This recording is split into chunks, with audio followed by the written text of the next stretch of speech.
Hi loves, thanks for joining me. I wanted to go over some canning basics, so I'm calling this video Canning Basics 101. First things first, you have your jars. Both of these are quart-sized jars. This one, wide mouth, regular mouth.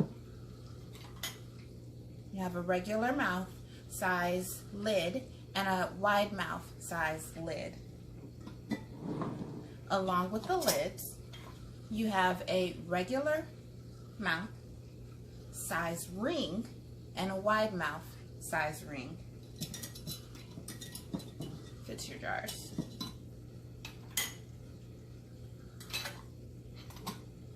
Now for regular mouth, you then have your pint, your half pint, 8 ounces, and 4-ounce jars. Typically, I like to use these for jelly, these two for jelly primarily, but I will also use these two for peppers or mushrooms, things that my family is going to consume in smaller amounts. I will also use these for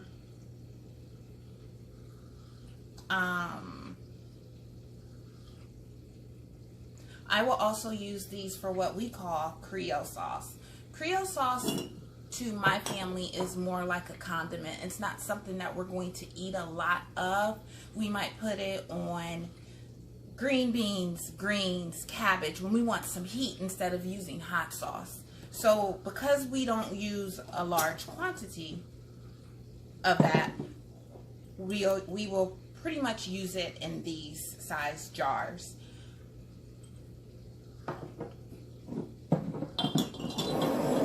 Then we have, back to your quart size wide mouth, then you have your pint and a half wide mouth, pint wide mouth. You can see the difference between the two.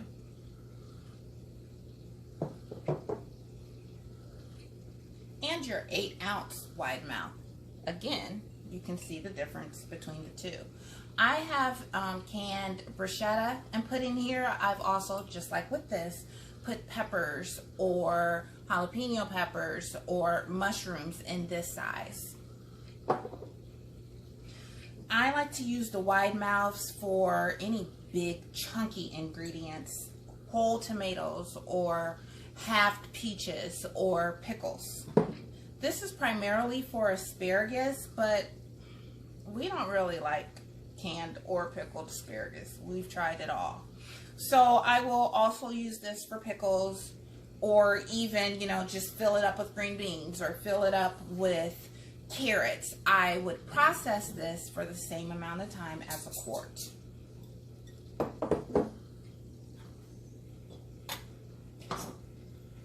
This has been well used, as you can see. But this is a jar grabber. This is going to grab your jars out of the hot water. You don't need this. It's not mandatory. You can just use an oven mitt, or you can use big tongs, but this is made specifically for jars. You can get a kit anywhere you find canning products, your jars or your lids, and it comes with a jar grabber, a funnel. You don't need a funnel, but it's perfect for when you're filling in ingredients. Headspace measuring tool. Each little stair step is 1/4 inch. So if you're measuring, this is 1 inch, 3/4, half, 1/4. And this end you can use as a tool to debubble. Get the bubbles out of your product. I have this. I really don't use this anymore. When I first started canning years ago, I would use it because I would put my lids and my rings in simmering water. Since then, Ball has said that you no longer have to do that, so it's really going to be a personal preference. But if you do have these in simmering water, it's perfect. Now, what are you going to can in? Your standard water bath canner. This holds, I wrote it down so I'm looking, this holds 9 pints, 7 quarts, or 12 half pints. Remember, the half pints are these little 8 ounces. You can find this at any canning store, hardware store, Walmart, Meijer, any place like that, or even online. It comes with a lid, and it's well used as well, a rack. So when you're canning, you're going to fill your canner up with water. I actually have one going right now because I do plan on making pickles a little later today. But you're going to fill your canner up with water. I like to, while I'm making my pickles or while I'm doing other stuff, put my jars, my clean jars, on the rack with the top on it. That way they're starting to heat up. If there's too much water in the canner, I will fill like the bottom quarter with water just so they don't start to float or tip over. But you're going to use this to heat your jars up. As you're canning, take one out, fill it with your product, put that back in with the lid and the ring on. It's all ready to go. Once you have all your jars filled up, lower it down into the water, put the top on, and bring your heat source up pretty much as high as it will go so you can get your water in here boiling. Once it starts boiling, that is when you are going to start your timer and process for the amount of time depending on what you are water bath canning. Once it's over, take it off the heat source. I have an electric range, so it's very hard to pick this up, but I can manage. Even with the pressure canner, I can manage. But you will move it off the heat source, and I actually like to just let it come up to temperature naturally. I will wait between 10 and 15 minutes depending on what I'm doing. And then using oven mitts, bring my rack up like that, put the lid back on, do some other things, another 5-10 minutes. Then using my jar grabber, I will take all of my jars out this pot, and I usually lay them on my island on a towel. I will then let them sit on that towel for approximately at least 12 hours, at the most 24 hours. You want to give it at least 12 hours because the seals are still forming, still adhering to the glass jar. And when you hear that, it's usually louder than that. It's a little anticlimactic. But when you hear the ping, that means your jar has sealed, but still don't touch it. You're still going to let it sit there for a while. Like I said, at least 12 hours, depending on if I have another canning project coming in right after that, or if it's a Sunday night, I'll let it sit until Monday night. Then, once they have sealed, I will take the ring off. You will know it's sealed because this little indent, can you see it? Will be concaved. It will be in. You will also be able to pick up the jar only by the ring. Actually, I have one. I'll be right back.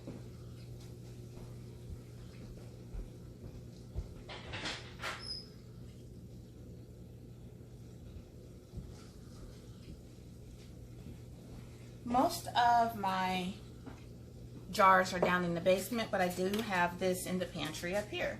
So this, I processed this back in March. It is now July.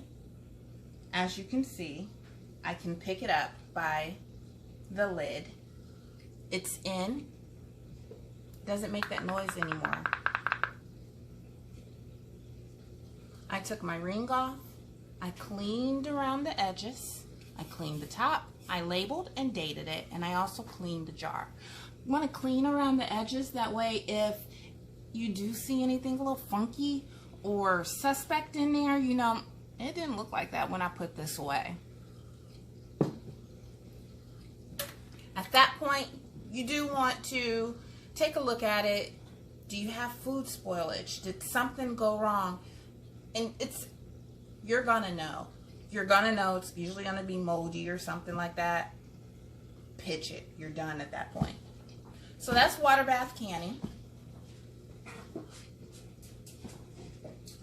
And now you have pressure canning. I am not going to instruct on exactly how to use this.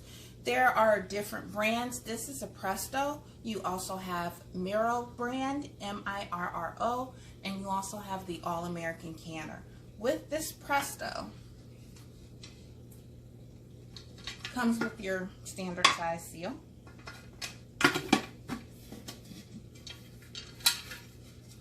I'm going to line up the arrows. There's an arrow engraved on the lid and an arrow printed on the handle.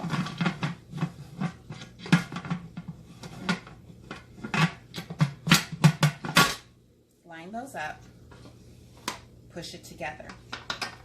Just like with your water bath canner, you never want to can directly on the bottom of your pot. So this comes with a rack. I haven't personally tried this, but I've seen some other YouTubers where they've just taken a towel, not one as big as this, but they've taken a towel and put on the bottom, but you never want your jar to come in contact with the bottom of your pot. It's well used. But you're going to take your jars, lower them in there one by one. You do need to check your manual as to how much water to put in this. My Presto, I put in 3 quarts. If I'm doing 1 jar or a canner full, I put in 3 quarts. If I have been using this all day, at the beginning of each canner load, I put in 3 quarts. So just make sure you check your manual. But you're going to fill this up with your jars, lower them in there. I'm lining up my arrows.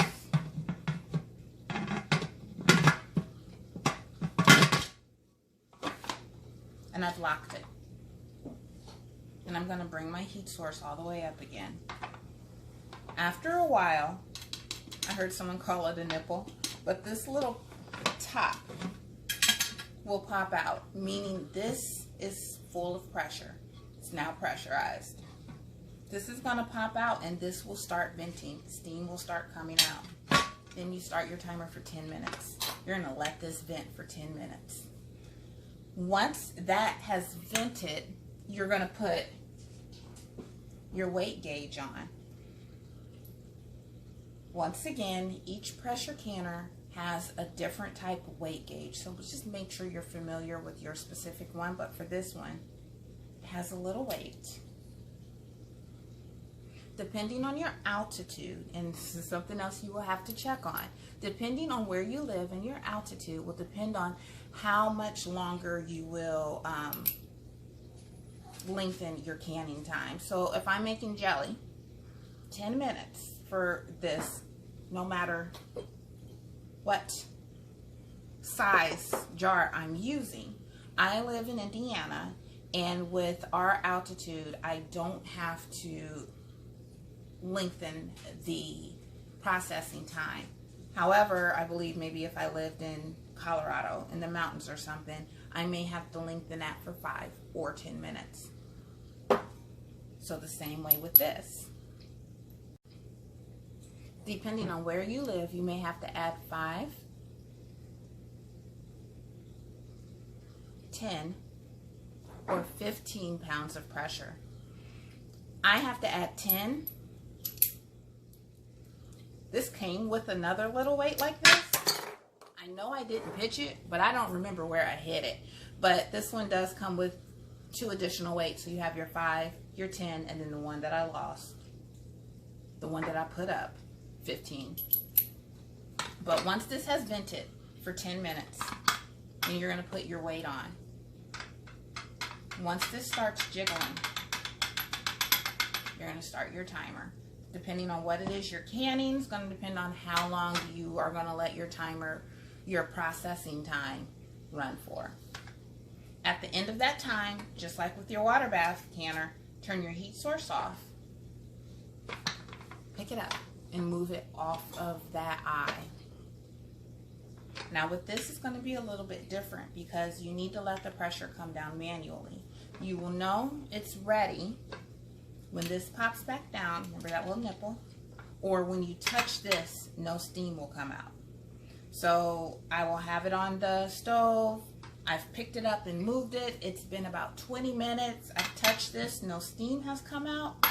I take it off, still no steam has come out.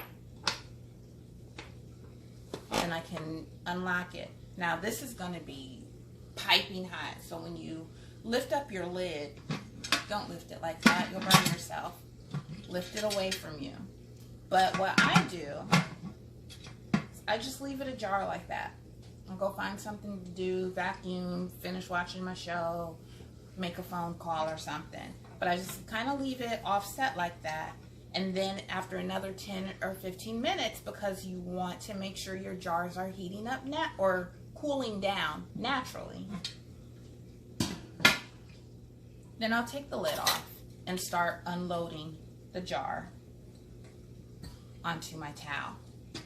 You want to have a towel, I don't know if I said this already, but you want to make sure you have a towel or something in between your countertop, because your countertop is cool, your jar is piping hot. Depending on what you're canning, you're going to see the bubbles. It's boiling in there.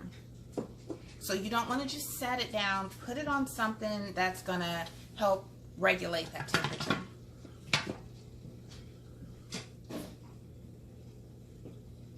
But I think this is all I have for today. If you have any suggestions or anything that you would like to see how I do it or how I feel about it, any type of review, let me know, please. Thank you for joining me and have a great day.